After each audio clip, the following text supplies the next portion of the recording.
आपली संस्कृती, आपले संस्कार सदा राहू दे आपल्या सोबत.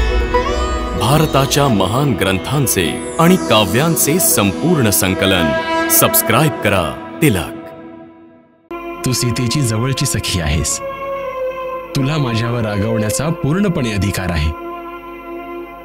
तुझ्या मनात जो काही क्षोभ आहे की तुझ्या सखीला वनात का पाठवलं गेलं, तिच्यावर एवढा मोठा अन्याय कुठल्या अधिकाराने केला गेला, आणि आणखी काही बोलायचं असेल ते बोलून टाक. मन हलकं होऊन जाईल. इतक्या वेदना आत दाबून ठेवशील तर या वेदना तुला असह्य होतील. जे बोलायचं आहे ते बोलून टाक. तुला पूर्ण अधिकार आहे.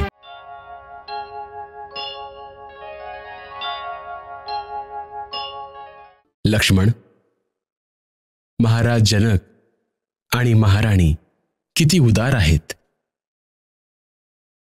मला वाटलं होतं की महाराणीचं हृदय दुःखी असेल, म्हणून त्या भलं बुरं बरंच काही बोलतील.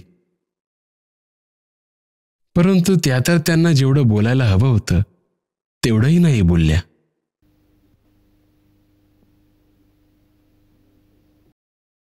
आपण त्यांच्याकडून औदार्य शिकलं पाहिजे. महाराजांचा विजय असो.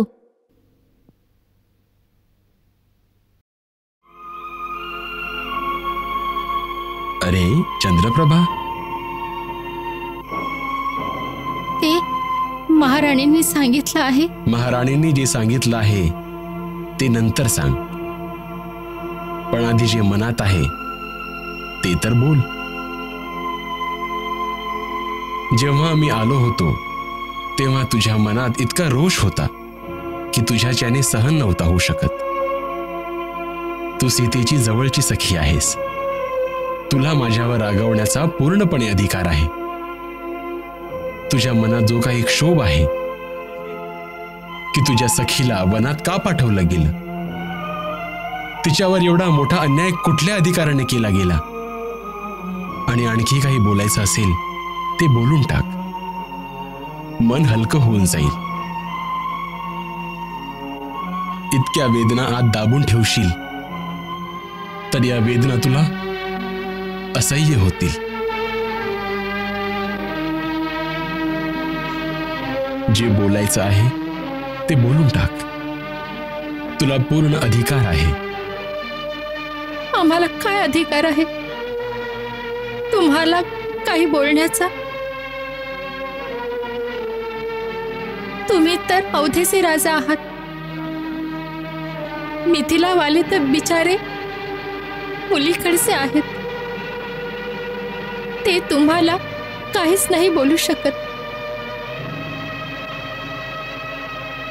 परंतु मी मिथिलेच्या सगळ्या भिंतींवर लिहेन की मिथिला वाल्यांनो, आता पुढे कधीही अयोध्येत आपली मुलगी देऊ नका.